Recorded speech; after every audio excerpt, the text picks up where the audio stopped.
तो आइए सुनते हैं मुंशी प्रेमचंद की कहानियों का संग्रह मानसरोवर भाग 4 की कहानी, जिसका नाम है डेमोन्स्ट्रेशन। महाशय गुरु प्रसाद जी रसिक जीव हैं। गाने बजाने का शौक है, खाने खिलाने का शौक है और सैर तमाशे का शौक है, पर उसी मात्र में द्रव्योपार्जन का शौक नहीं है। यूं वह किसी के मोहताज नहीं है, भले आदमियों की तरह है और है भी भले आदमी, मगर किसी काम में चिमट नहीं सकते।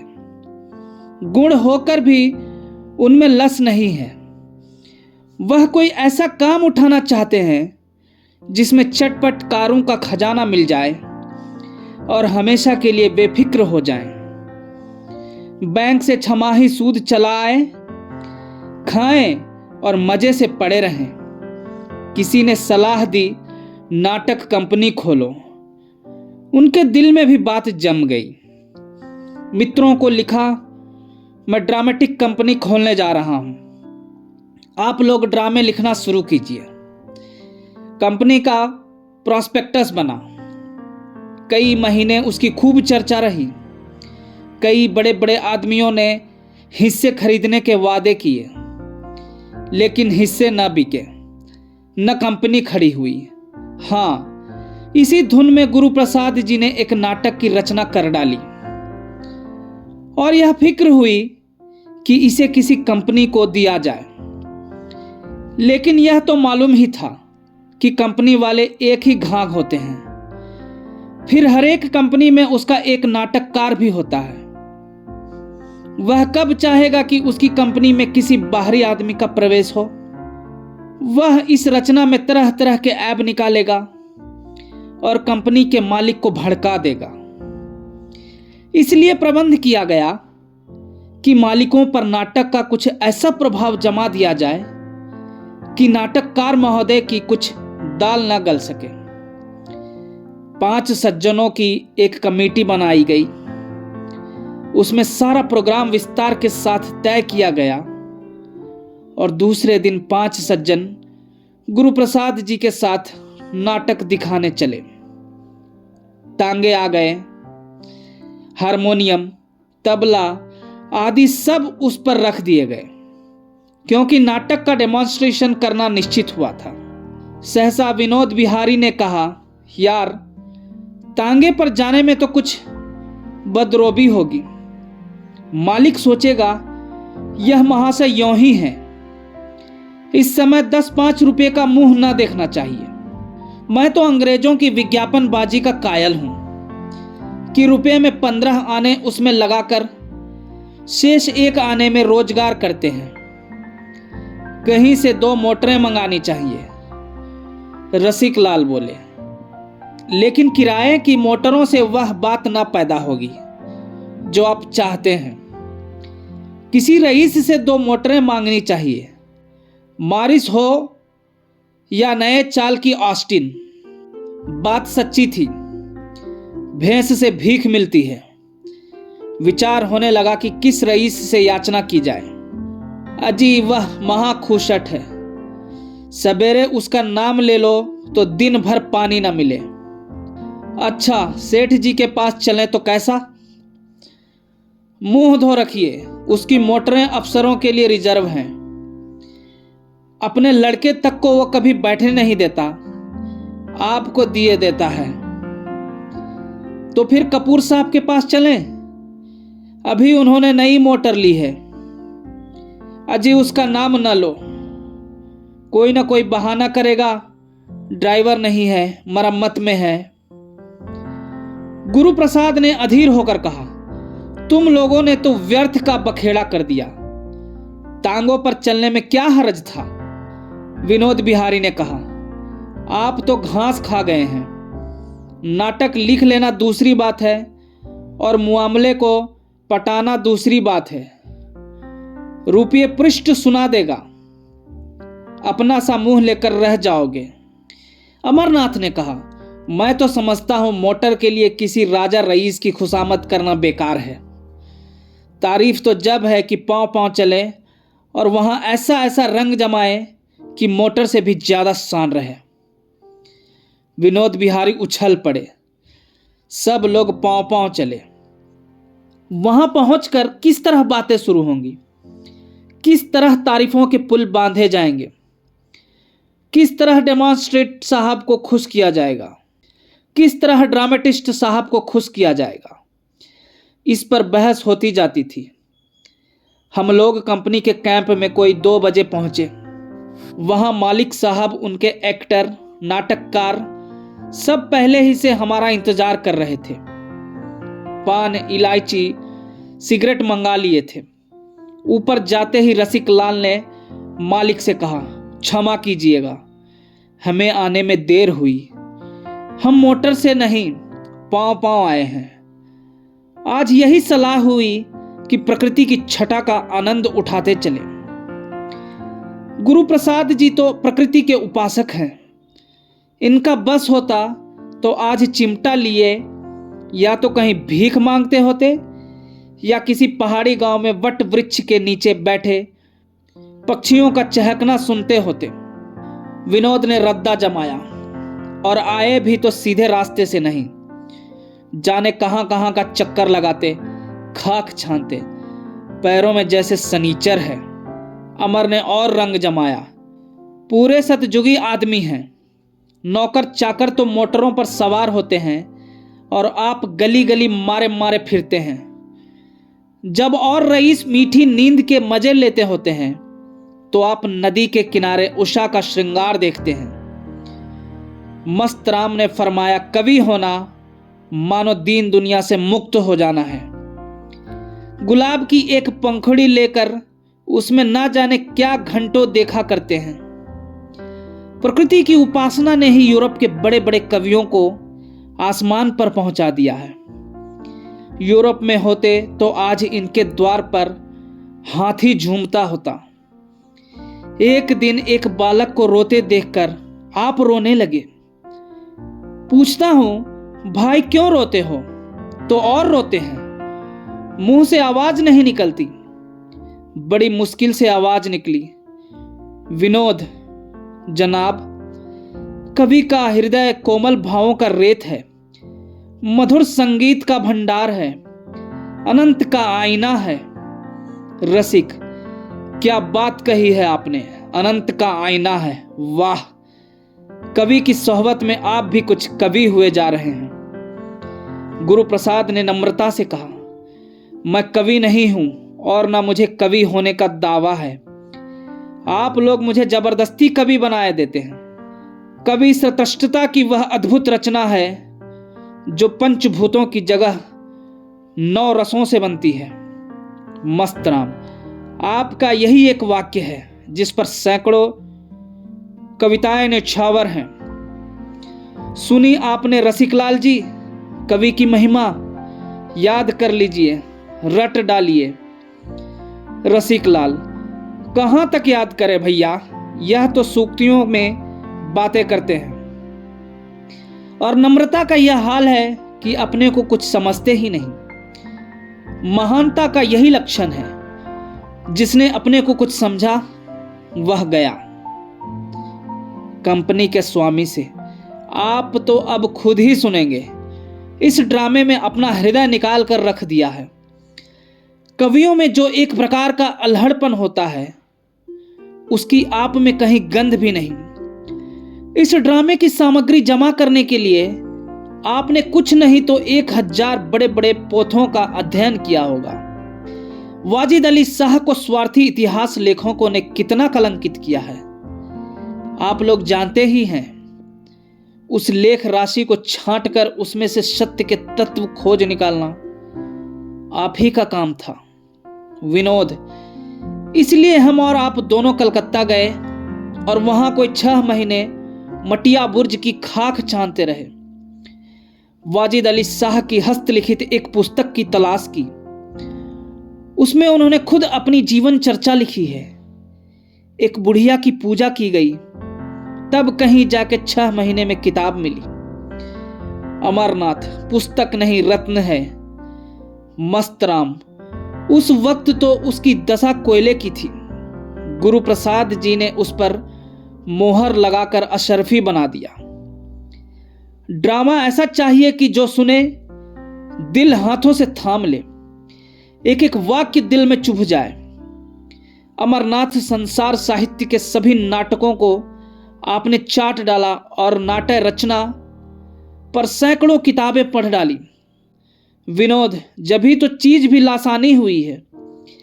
अमरनाथ लाहौर ड्रामेटिक क्लब का मालिक हफ्ते भर यहां पड़ा रहा, पैरों पड़ा कि मुझे यह नाटक दे दीजिए, लेकिन आपने ना दिया। जब एक्टर ही अच्छे नहीं तो उनसे अपना ड्रामा खिलवाना, उसकी मिट्टी खराब कराना था। इस कंपनी के एक्टर माशाअल्लाह अपना जवाब नहीं रखते और इसके नाटककार की सारे जमाने में धूम है। आप लोगों के हाथों में पड़कर यह ड्रामा धूम मचा देगा। विनोद, एक तो लेखक साहब खुद शैतान से ज्यादा मशहूर है, उस पर यहाँ के एक्टरों का नाटक कौशल शहर लुट जाएगा। मस्त राम, रोज ही तो किसी न किसी कंपनी का आदमी सिर पर सवार रहता है, मगर बाबू साहब किसी से सीधे मुंह बात नहीं करते। विनोद, बस एक यह कंपनी है जिसके तमाशे के लिए दिल बेकरार रहता है, नहीं तो और जितने ड्रामे खेले जाते हैं 2 कौड़ी के। मैंने तमाशा देखना ही छोड़ दिया। गुरु प्रसाद, नाटक लिखना बच्चों का खेल नहीं है, खूने जिगर पीना पड़ता है। मेरे ख्याल में एक नाटक लिखने के लिए 5 साल का समय भी काफी नहीं, बल्कि अच्छा ड्रामा जिंदगी में एक ही लिखा जा सकता है। यूं कलम खींचना दूसरी बात है। बड़े बड़े धुरंधार आलोचकों का यही निर्णय है कि आदमी जिंदगी में एक ही नाटक लिख सकता है। रूस, फ्रांस, जर्मनी सभी देशों के ड्रामे पढ़े, पर कोई ना कोई दोष सभी में मौजूद। किसी में भाव है तो भाषा नहीं, भाषा है तो भाव नहीं, हास्य है तो गाना नहीं, गाना है तो हास्य नहीं। जब तक भाव, भाषा, हास्य और गाना यह चारों अंग पूरे ना हो, उसे ड्रामा कहना ही ना चाहिए। मैं तो बहुत ही तुच्छ आदमी हूं। कुछ आप लोगों की सोहबत में सुधबुद आ गया, मेरी रचना की हस्ती ही क्या। लेकिन ईश्वर ने चाहा तो ऐसे दोस्त आपको ना मिलेंगे। विनोद, जब आप उस विषय के मर्मज्ञ हैं तो दोष रह ही कैसे सकते हैं। रसिक लाल, 10 साल तक तो आपने केवल संगीत कला का अभ्यास किया है, घर के हजारों रुपए उस्तादों को भेंट कर दिए, फिर भी दोष रह जाए तो दुर्भाग्य है। रिहर्सल शुरू और वाह वाह, हाय हाय का तार बंधा। कोरस सुनते ही एक्टर और प्रोप्राइटर और नाटककार सभी मानो जाग पड़े। भूमिका ने उन्हें विशेष प्रभावित किया था, पर असली चीज सामने आते ही आंखें खुली। शमा बंध गया, पहला सीन आया। आंखों के सामने वाजिद अली शाह के दरबार की तस्वीर खींच गई। दरबारियों की हाजिर जवाबी और फड़कते हुए लतीफे, वाह वाह, क्या कहना है। क्या वाक्य रचना थी, क्या शब्द योजना थी। रसों का कितना सुरुचि से भरा हुआ समावेश था। तीसरा दृश्य हास्यमय था। हंसते हंसते लोगों की पसलियां दुखने लगी। स्थूल का स्वामी की संयत अविचलता भी इस आसन से डिग गई। चौथा सीन करुणाजनक था। हास्य के बाद करुणा, आंधी के बाद आने वाली शांति थी। विनोद आंखों पर हाथ रखे, सिर झुकाए जैसे रो रहे थे। मस्त राम बार बार ठंडी आहें खींच रहे थे और अमरनाथ बार बार सिसकियां भर रहे थे। इसी तरह सीन पर सीन और अंक पर अंक समाप्त होते गए, यहां तक कि जब रिहर्सल समाप्त हुआ तो दीपक जल चुके थे। सेठ जी अब तक सोंठ बने हुए बैठे थे। ड्रामा समाप्त हो गया, पर उनके मुखारविंद पर उनके मनोविचार का लेश मात्र भी आभास न था। जड़ भरत की तरह बैठे हुए थे, न मुस्कुराहट थी, न कुतूहल, न हर्ष, न कुछ। विनोद बिहारी ने मामले की बात पूछी तो इस ड्रामा के बारे में श्रीमान की क्या राय है? सेठ जी ने उसी विरक्त भाव से उत्तर दिया, मैं इसके विषय में कल निवेदन करूंगा। कल यहीं भोजन भी कीजिएगा। आप लोगों के लायक भोजन तो क्या होगा, उसे केवल विदुर का साग समझकर स्वीकार कीजिए। पंच पांडव बाहर निकले तो मारे खुशी के सबकी बाँछें खिली जाती थी। विनोद, 5,000 की थैली है, नाक नाक बद सकता हूं। अमरनाथ 5,000 है कि 10, यह तो नहीं कह सकता, पर रंग खूब जम गया। रसिक, मेरा अनुमान तो 4,000 का है। मस्तराम, और मेरा विश्वास है कि 10,000 से कम वह कहेगा ही नहीं। मैं तो सेठ के चेहरे की तरफ ध्यान से देख रहा था। आज ही कह देता, पर डरता था कहीं ये लोग अस्वीकार न कर दें। उसके होठों पर तो हंसी न थी, पर मगन हो रहा था। गुरु प्रसाद, मैंने पढ़ा भी तो जी तोड़कर। विनोद, ऐसा जान पड़ता था तुम्हारी वाणी पर सरस्वती बैठ गई है। सभी की आंखें खुल गई। रसिक, मुझे उसकी चुप्पी से जरा संदेह होता है। अमर, आपके संदेह का क्या कहना, आपको ईश्वर पर भी संदेह है। मस्तराम, ड्रामेटिस्ट भी बहुत खुश हो रहा था। 10-12 हजार का वारा न्यारा है भाई, आज इस खुशी में एक दावत होनी चाहिए। गुरु प्रसाद, अरे तो कुछ बोहनी बट्टा तो हो जाए। मस्तराम, जी नहीं, तब तो जलसा होगा, आज दावत होगी। विनोद, भाग्य के वली हो तुम गुरु प्रसाद। रसिक, मेरी राय है जरा उस ड्रामेटिस्ट को गांठ लिया जाए, उसका मौन मुझे भयभीत कर रहा है। मस्त, आप तो वाही हुए हैं, वह नाक रगड़ कर रह जाए तब भी यह सौदा होकर रहेगा। सेठ जी अब बचकर निकल नहीं सकते। विनोद, हम लोगों की भूमिका भी तो जोरदार थी। अमर, उसी ने तो रंग जमा दिया, अब कोई छोटी रकम कहने का उसे साहस न होगा। अभिनय, रात को गुरु प्रसाद के घर मित्रों की दावत हुई। दूसरे दिन कोई 6 बजे 5 आदमी सेठ जी के पास जा पहुंचे। संध्या का समय हवाखोरी का है। आज मोटर पर ना आने के लिए बना बनाया बहाना था। सेठ जी आज बेहद खुश नजर आते थे। कल की वह मुहर्रमी सूरत अंतर्ध्यान हो गई थी। बात बात पर चहकते थे, हंसते थे जैसे लखनऊ का कोई रईस हो। दावत का सामान तैयार था। मेजों पर भोजन चुना जाने लगा। अंगूर, संतरे, केले, सूखे मेवे, कई किस्म की मिठाइयाँ, कई तरह के मुरब्बे, शराब आदि सजा दिए गए और यारों ने खूब मजे से दावत खाई। सेठ जी मेहमान नवाजी के पुतले बने हुए हर एक मेहमान के पास आ आकर पूछते, कुछ और मंगवाऊं? कुछ तो और लीजिए। आप लोगों के लायक भोजन यहां कहां बन सकता है। भोजन के उपरांत लोग बैठे तो मामले की बातचीत होने लगी। गुरु प्रसाद का हृदय आशा और भय से कांपने लगा। सेठ जी, हुजूर ने बहुत ही सुंदर नाटक लिखा है, क्या बात है। ड्रामेटिस्ट, यहां जनता अच्छे ड्रामों की कद्र नहीं करती, नहीं तो यह ड्रामा लाजवाब होता। सेठ जी, जनता कद्र नहीं करती ना करे, हमें जनता की बिल्कुल परवाह नहीं है, रत्ती बराबर परवाह नहीं है। मैं इसकी तैयारी में 40,000 केवल बाबू साहब की खातिर से खर्च कर दूंगा। आपने इतनी मेहनत से एक चीज लिखी है तो मैं उसका प्रचार भी उतने ही हौसले से करूंगा। हमारे साहित्य के लिए क्या यह कुछ कम सौभाग्य की बात है कि आप जैसे महान पुरुष इस क्षेत्र में आ गए। यह कीर्ति हुजूर को अमर बना देगी। ड्रामेटिस्ट, मैंने तो ऐसा ड्रामा आज तक नहीं देखा।